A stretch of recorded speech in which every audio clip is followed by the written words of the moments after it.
Welcome back to Temporal Directive, the Star Trek fan podcast, rewatching the entire franchise in chronological order. I'm Gary. And I'm Tom. And this week we're watching Star Trek Enterprise's Proving Ground.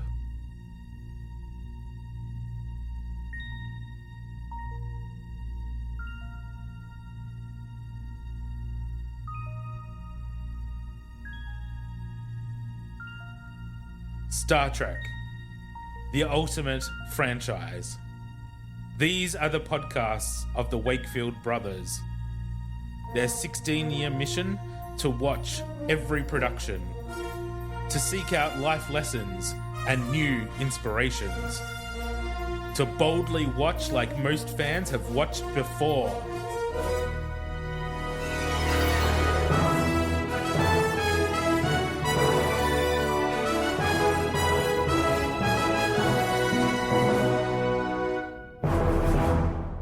Happy New Year! Woo! This episode will release on January 2nd here in Australia, which will probably be January 1st everywhere else in the world. So Happy New Year, everyone. Yay. I'm guessing none of you are going to be listening to us because you'll all be too busy watching Stranger Things. Yeah, well, that's highly likely. I wouldn't listen to us either. No. Go watch Stranger Sorry. Things and come back. Yeah. Don't forget us, but go and do that. Yeah. Anyway, it's not New Year's yet for us. No. But it is past Christmas. How's your Christmas, Tom? We didn't see each other Christmas Day. No, we often don't. No. Except on the one occasion we did fly away to Queensland Yes. together for a holiday on Christmas Day. Wasn't that the best Christmas Oh my ever? God, it was such a good Christmas. We should do that again. I know. It needs to become our tradition rather than whatever this shit is. Yeah. Totally agree. Queensland is so much better. Mm. Anyway, it was fun. It was fun. We got our uncle down. So it's always good to have a extra family member. Well, I think it is. you know. I don't think it is. I'm the exact opposite to you. When they're good family members. I prefer no extended family. Thank you. But short visits. Yeah.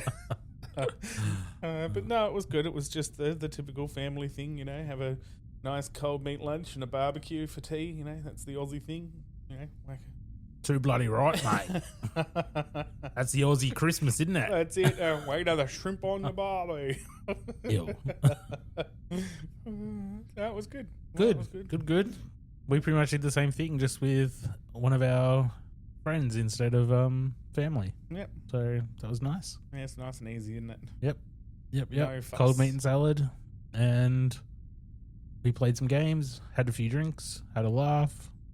Yeah, it's good. Yeah, nice. Yeah.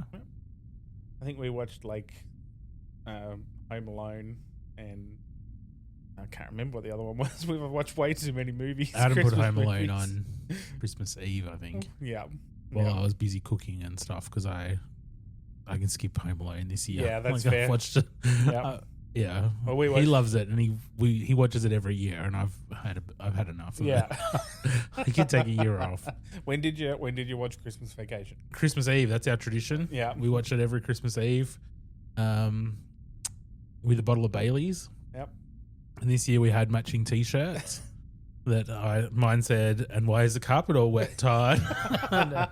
and Adam said, I don't know, Margot. "Exactly." And we bought the moose glasses. Yeah, sweet. So Yeah. we were very in theme this year. But yeah, that's our Christmas Eve tradition. Just the two of us, bottle of Baileys and Christmas Vacation. Yeah. So That's such we a stuck good to that. And then Boxing Day, after our friend left, we always watch Titanic with our leftovers. That's our tradition. Okay. Boxing Day is Titanic Day. Titanic, nice. And then we binged the newest episodes of Stranger Things. Yeah, okay. Yeah. I haven't seen any of the new ones. Oh, Any so other new good. ones. So I'm gonna, because it's me, I do the weird thing of going back and watching all the old ones before I watch the Yeah, new we ones. did that because we knew the new Yeah. ones were coming. Yeah, but I live with the parents. Ew. So I haven't been able to do that. Yeah. Because Well, they're not into the show. you better get to it. Yeah, I know, because I'll start getting spoilers and The, I'll be pissed the off. finale Yeah. ever is on New Year's Day. Yeah, well, And I will probably talk about it. you better fucking not. Anyway, it's New Year's when you're listening to this, which means it's 2026. Yep. Which is the 60th anniversary of Star Trek this year. Oh yeah, right. Getting Pretty there. cool. And it's also Enterprise's 25th anniversary this year. Yeah, right. 25. You don't seem that excited about that No, one. not really. Enterprise. It's had its day. Can we put it down now? And not a lot of news, obviously, with this time of year, but we are only a couple of weeks away from the Academy premiere. Yeah. And they did announce casting for Dr. McCoy and Mr. Sulu for the Did Strange they? New Worlds finale. So they're not going to be in it until the last episode, and who knows how much, because it might just be like the closing scene Yeah. as Kirk takes command and flies off into the sunset. Who knows? Yeah, okay. But Almost seems unnecessary, doesn't it? well, I suppose I want to set it off and hand it off into the original series timeline. So But yeah, like I suppose, but we'll see what happens. They cast Thomas Jane from The Mist and The Expanse and a bunch of other stuff as Dr. McCoy. And Sulu is being played by Kai Murakami, which is his first screen role after working on stage for many, many years, including with the Royal Shakespeare Company. So that's pretty cool. nice. Yeah. That won't come out till 2027. So heaps of time to wait before that. I get very excited. Yeah, don't get excited. We've got Yeah. a fair bit of Star Trek to watch before we get to that. But anyway, let's get into this week's episode. It's called Proving Ground. It was written by Chris Black, directed by David Livingston, who has directed a lot of Star Trek. The air date for this episode was January the 21st, 2004, and the thorough IMDb synopsis It's going to be great. is Enterprise has found the location of the testing site of the Xindi weapon and gets some rather unexpected help. Okay. Let's go watch it. All right. And we're back from watching Proving Ground. Well, Tom, first thoughts. What did you think? Yeah, it was all right. It was half and half. Half the story was good. The secondary storyline was like, what the fuck are we doing here? Like, you know, it's just, they're not good actors, not all of them. And then when you get a good actor in the show up against the bad acting, because Yeah. Jeffrey Combs, he's fantastic. Brilliant. It's so good. He's just phenomenal. And then you put him up against these people and you're like, oh my God. Yeah. So yeah, it's a bit hard to watch. I mean, I thought it was fine. Yeah. It was just exactly what I expected. Yeah. I think that's why I struggle with this episode. Yeah. It's because they tested the weapon and Shran did exactly what you would expect Shran to do. Yeah. Like, I'm here to help. Really, I have a secret mission, but I kind of want to help you as much as I can. Yeah. Like, there was nothing here that was kind of surprising or... No, like it would have been nicer if he was actually there to help and didn't double cross them. It was not very Andorian of them. No, I know. But we all know that the Andorians become part of Starfleet. Like they're one of the founding members. Like, so like it would have been nice to have actually have had him really be there to help. Like that, I would have been okay with that. It would have been surprising. But anyway, yeah, I get it. But you're right. Like it's not. They don't do anything like that. No. Yeah. And then we had that stupid sub-story with fucking Reed and I don't even remember her name, who have Lieutenant Talos. who have no chemistry whatsoever. They're like quoting lines. That's it. It's like quoting lines at each other. And It was supposed to be flirting, Tom. well, fucking not. If that's flirting, then it gets ruined in the future. Like you would know. That's possibly true. Oh, that's what I'm doing wrong. Because if that's what it is, fucking hell. Jesus. Let's get into it. We open on Shran in his ready room having a glass of water, riveting stuff there. And he gets summoned to the bridge and they tell him that they've lost the warp trail And his Lieutenant Tallis, is saying that we should head back to Andoria while we're still able to. And Shran says, "You sound like you're afraid of this expanse, Lieutenant. I'd expect that from a Vulcan, but not a member of the Imperial Guard." For sure. They talk about how they're looking for the humans basically in the expanse, because Yeah. he says don't underestimate the pink skins. They're still out there. So they're obviously looking for the humans. Yep. Then we skip the credits and we come back to the Xindi council chamber where everyone's ganging up on the humanoid because he hasn't built the weapon yet. Yeah. He's shitty because he's called a meeting and everyone's like, "Yeah, whatever, I don't care." Yeah. There's only like half of them there or something too. Yeah. He's like, I fucking called it. It's important.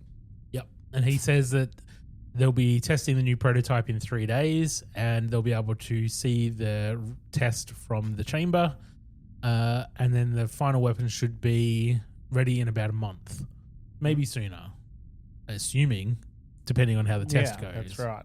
We cut to the command center. Hoshi and T'Pol have been trying to find the backup data from all the stuff that got deleted last week when the religious folks deleted the database. Fuckheads. So they said that they've been able to reconstruct about 30% of the lost data, enough to sort of make a kind of map that's probably not very thorough, but they've also found the signal that they were tracking from a few episodes back. Yeah. When they were dealing with that, I can't remember his name, but the guy that was dealing in Chemosite and he was going to put a tracker in the thing. Yeah. So they found the signal and they've got enough of a map to figure out that How to get there. through the anomalies. Yep. That's it. but the signal's coming from a space that is heavily surrounded by anomalies. Fun. So they can't go over it and they can't go under it. So put on your wellies and go through it, right? That's right. They're going to have to go through it. Trip battens down the warp reactor and they get ready to go through. T'Pol says, we're probably going to hit a few anyway because it's so dense. Yeah. So they start traveling through it. They're trying to avoid any of the anomalies, but one of them starts expanding, merging with another one, and they get hit. Yeah, get a bit of a bump. Yep. There's like a sweep through the ship, Yeah. like a Baryon sweep. It did sort of sweep like that, didn't it? And everything blows up and it's fucked. You'd think ship's that they fucked. would have actually like protected parts of the ship with that stuff, right? You would think they would do like engineering. Yeah, or- like and critical just systems. Make sure that T'Pol didn't go in there. Yeah, that's right. Like you can't go into this part and this part. They're critical systems and they've been Weapons, protected. Yeah, engines. yep, that's right. The warp core has been covered in this stuff, so you might not want to go down there, but that's okay, just for this stuff. Yeah. But why did they not fucking do that? Because Sure. dramatic effect. So they're trying to get out of this anomaly that's causing damage, but they can't because it keeps getting bigger and they've lost sensors and all that sort of shit. And then another ship shows up and they can't scan it because they I was stuck in an anomaly are bubble. fucked. And they get tracked out of the anomaly and it's Shran, Yep. the Andorian dude. When they hail, there's a cool That's shot of good. the back of Archer's head and Shran's antenna on the view screen in front of him. So yeah, it was It was a good it was shot. a good shot. And Shran says, Captain Archer, look at the trouble you've gotten your pink skin into this time. We cut to the ready room. Shran and Archer and T'Pol are catching up, Chatting away. chatting away. Yeah, shooting the breeze. He says that he's been sent to help the humans because the Vulcans don't give a fuck. Yeah. 7 million of your people were dead, and the Vulcans are like, whatever. They couldn't even spare one Vulcan. In fact, she had even quit, basically. Yeah. It's like they didn't give a flying fuck. So we're going to come in and help. So we're going to come and help because that's what we do. We're friendly. Yeah, we're nice Andorians. We are nice blue skins. Yeah. We have no ulterior motive. No, none at all. Then we cut to the armory. Archer is talking to Reed while he's doing repairs, asking how long it's going to take. He says it's going to take a while. Everything's fucked down here. Luckily, the torpedoes are all in safe mode. Because usually he just leaves them hanging about out of safe mode. Why wouldn't they be in safe mode if they're just in storage in the armory? Yeah. Like wouldn't they only come off before you shoot them out the ship? you would think so. Yeah. Ridiculous. Anyway, he says it's going to take ages. Archer says that the Andorians have offered to help, and Reed's like, no, not down here, not in the armory. How insecure would that be? It's terrible.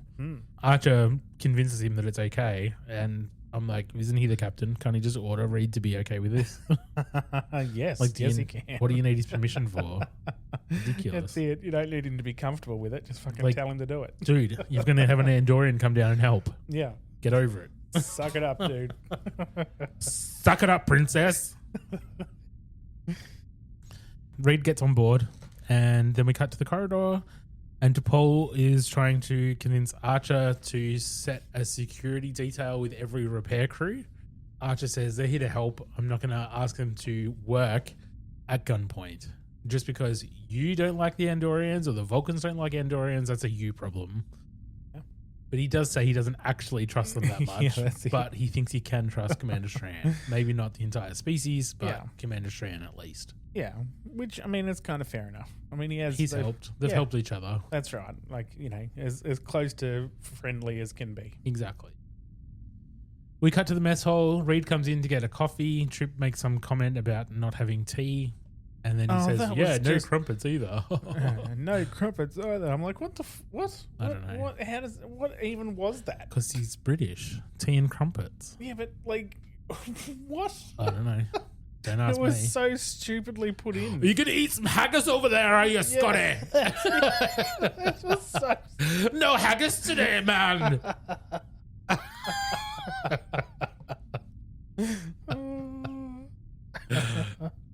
Love it.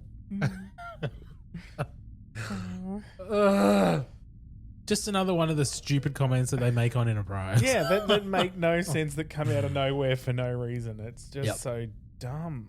Reed says that the armory is fucked. Trip says that engineering's fucked. Yep. And then Lieutenant Tallis, the Andorian woman, comes in and asks who Lieutenant Reed is, and then has a go at him for getting a drink instead of being at work. Yeah. And he is real upset about that. Yeah. Like, I haven't left the armory in 12 hours. Not even for a bathroom break. Yeah. Gets very defensive. You don't have to justify yourself, dude. Exactly. Like, if someone did that to me, I'd be like, yeah, that's what I'd be like too. I'd be like, do you want a coffee? yeah, that's right. I'd be like, coffee? No coffee? Like, who gives a fuck what she thinks? That's right. Like, you don't have to justify yourself. Just sit down and drink your coffee. Ridiculous. Like, fucking, who the hell are they?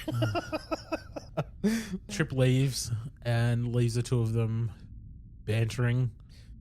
Yeah. And then we cut to the captain's mess, and Shran and Archer have just finished eating dinner. Shran pulls out a bottle of Andorian ale, says that he's bought a few extra bottles because Archer seemed to like it last time they met. They have a toast to swift victory. And then Archer says, how did you get picked for the assignment? And Shran says, I volunteered. It made sense. I've got the greatest amount of contact with pink humans. And the last time we met, you helped my people avert a war. I don't like unpaid debts. And Archer says, we keep doing each other favors. And Shran responds, isn't that how alliances are born? And they make another toast. Yep. Like, ooh. Getting It's there. echoes. Yeah. Well, on the build up, I mean, it's going to take fucking years, but Yeah. we're on the way. We cut to engineering. Trip is doing some repairs, and T'Pol walks in, and he says, I haven't seen you for a while. Thought you might have been avoiding me. 3. What is she? Is she 2? Is she a child? Yeah. Like, what are you talking about? Which is like what she said. She's like, I think 3 sessions with me a week is hardly avoiding you. Yeah, Like, I'm still seeing you 3 times a week. Like, what? but they're both adults. Yeah. Like whatever. How is he not fucking yeah? Like neither of them are busy. Like what are they talking about? The ship's fucked. I mean, where Of do we course. have time? And we're in the middle of anomaly. We got all this shit happening. Do you want me to make time for you? she says she's there for an update on the repairs, and he basically says that the blue guys have really helped a lot, and we should be up and running in 12 hours. We cut to the armory. Reed and Talos are doing some repairs, and there's more banter, and it's a waste of time. I'm not even going to talk about it. Yeah.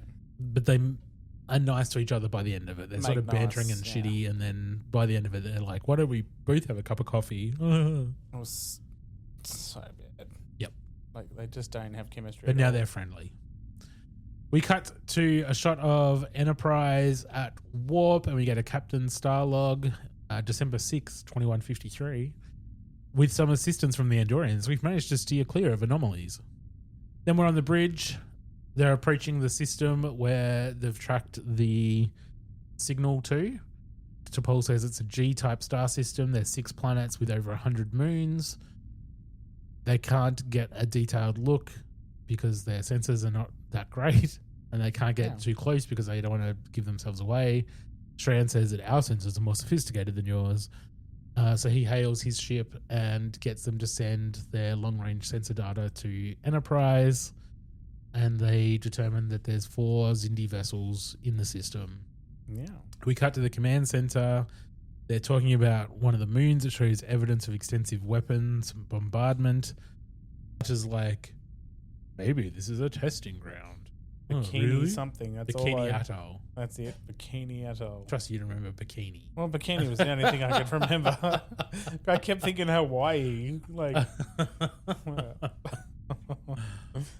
so they decide they need to take a closer look, and they need to combine forces, like the Andorians and the humans. Yeah, Shran says, what do you propose we do? Fly up to them and ask what they're doing? Yeah. We cut to the corridor. Shran is being escorted by some random crew member, and Trip shows up and relieves the ensign and starts walking with Shran, who asks how the repairs are coming along, and Trip says, pretty well.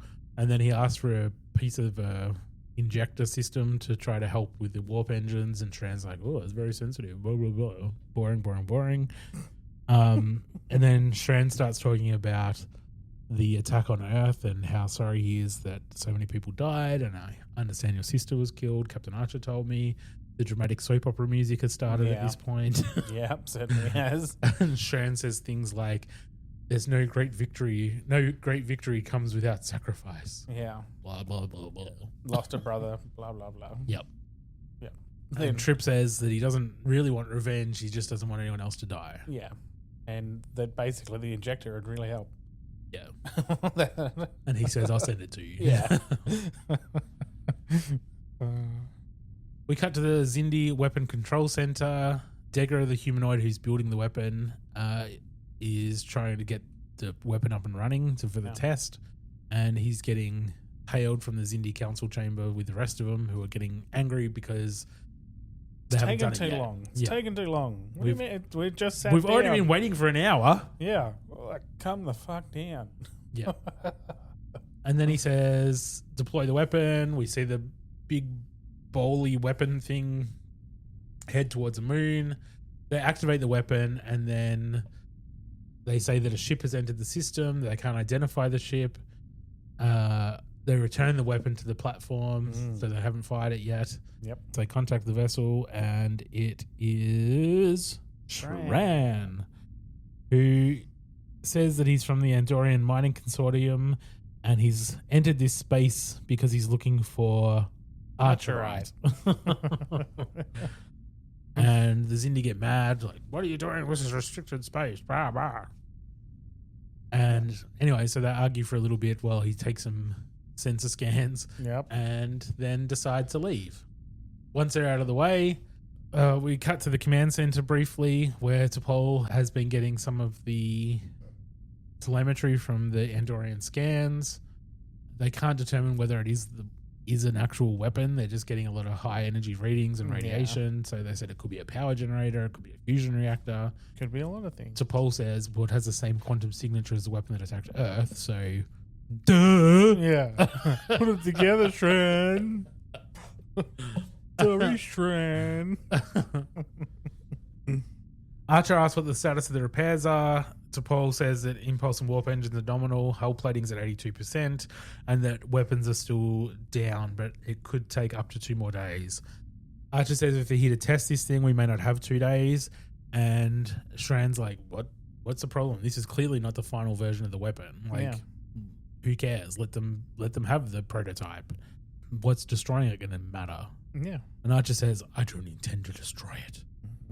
I tend to take it. If only he actually acted like that.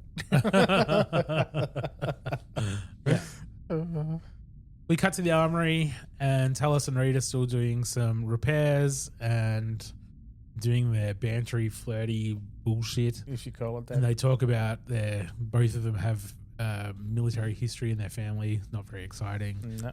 She asks for the weapons frequency, and he says, I wouldn't even trust my own mother. Once he turns away, she has a little scannery blue lighty thing that she uses at the couplers, and he's not looking. We cut to the bridge. T'Pol says they've launched the prototype. They all watch, as well as the Xindi Council watch, as the weapon approaches the moon and fires, and big chunks of the surface of the moon shatter into dust and pull away and fall away. But the core of the moon stays intact. Yeah. And in the Xindi Council chamber, the reptilians and the insectoids are shitty. They're like, are these the satisfying results that you promised? Degra says that the device is building to an overload. We were forced to shut it down. They don't know what happened, but they need time to analyze the data. Yeah. They're shitty. They're like, we've given you enough time. This is fucking bullshit. We paid for a weapon, bitch. Yeah, Deliver it. What's going to happen? What's going to happen? We'll know fucking more when I bring it back and look at the fucking thing. Which is what I said when I first fucking answered. Yep. Back on the Enterprise Command Center, they pretty much say the same thing. Oh, it looked like it was going to be an overload. So even though they're like, this weapon was powerful, they're like, it was actually a failure. Yeah. They say it's going to take 6 hours before they can reach the weapon because it's still emitting a lot of radiation. And Shran offers to use his ship to get the weapon because his shielding is better. Yeah. So he can hold on to it until it's safe to transfer to Enterprise. Yeah. And Archer perfectly says, reasonable. Sure. Yep. That sounds fine.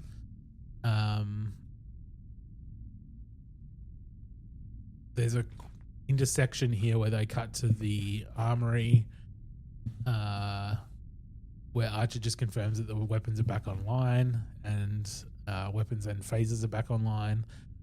And then we go back to the command center, and Archer formally accepts the offer of assistance and says that he's going with Shran back to the Andorian vessel. Yeah. And Shran says, that won't be necessary. We'll keep you informed. Yeah. And then they have an argument that Archer kind of wins. Yeah. Because he says, this isn't about pride. It's about human revenge. Yeah, that's it. That's it. It's our people. It's my mission. If you're here to help, I'm coming with you. Yeah, they got to take orders from me. It's all about me. Me. Oh, no, not about that. Sorry. Yeah. Yeah, exactly. We cut to Shran in his ready room. He is talking to a general on screen who tells him that he's seen the scans that he's transmitted and basically says, get the weapon, bring it home. Yeah. And Shran's like, well, the humans might yet be good allies. And this general's like, I don't care. Yeah. We don't need allies if we're going to have this weapon. That's right. That's it. We'll be more powerful than all of them. Exactly. We cut to the armory. Reed catches Talos doing some shit in the sensors, which we find out later she was sabotaging. Yeah. But he was obviously keeping an eye on what she was doing. She says that she fixed it. Yeah. And then walks away. We cut to the Xindi Weapon Control Center, and They say that there's a ship approaching. He assumes it's the Andorians come back. Yeah. He says, nope, biosigns are human. Crap. Not the dirty humans. So Degra sends the ships out to intercept them. Yep. And Go and get them. they start fighting. And then the Andorian vessel comes into the system. Yeah. And that's when Degra's like, oh, shit, they're working together. Get our ships back here now. Fuck. I fell for it. Fuck. Yep. So there's a lot of fighty. And then the Andorian ship tractors in the tiny little It is weapon. small, isn't it? Yeah. Tiny. Yeah. I was expecting something bigger. That's Yeah. what she said.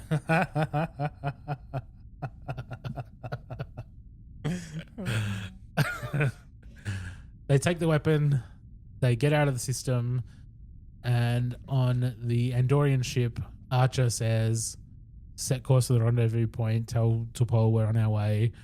And then this is when Shran says that actually we're double crossing you, Archer. Yeah, that's it. Maybe not quite that bluntly. No, but it was pretty much that, wasn't it? Yeah. We're not taking orders from you anymore. That's right. We've been fighting the Vulcans for 200 years. This is going to end that conflict. Like, we're done. Yep. So, fuck the humans. I'm going to put you in an escape pod, and I'm going to take this weapon back to Andoria because we're more important than basically. Pretty much, yeah. Archer says, well, Enterprise is going to catch up with you because you need to slow down to go through the anomaly field. Yeah. And he says, I anticipated that. While we were on your ship, I had Talos over here disrupt your main sensor array. Ha ha ha. Yeah, so good luck finding us. Then Archer punches Shran and then he gets taken off and dumped into an escape pod. Yep.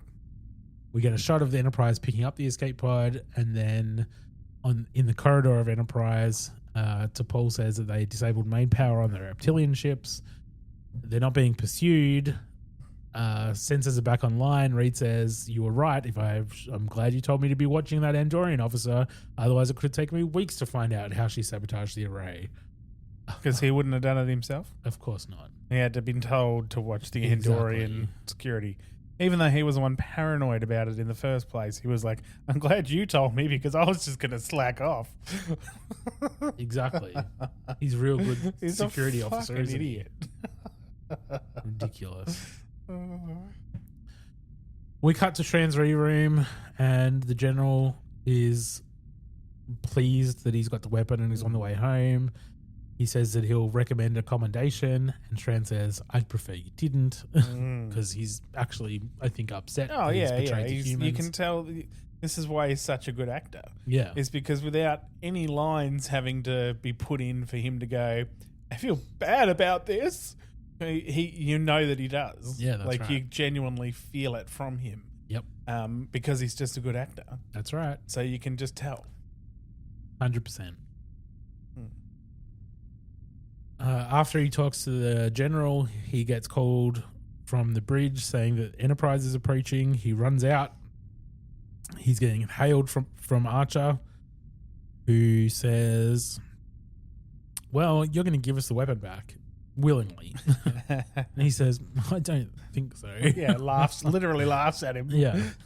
Are you drunk on the Andorian ale? Yeah. Archer says that he's got the weapon's activation codes. So if you don't give it back to us, we will detonate it in your cargo bay. And Shran says, you're not going to do that. You're bluffing, basically. You'll give away your prize and whatever. I don't want you to use this against the Vulcans. I would rather blow it up than let you take it back. Yep.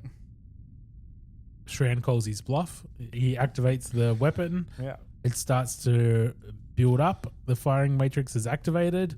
Shran has no choice but to drop the weapon, and they can't deactivate it, so the thing explodes. Yep.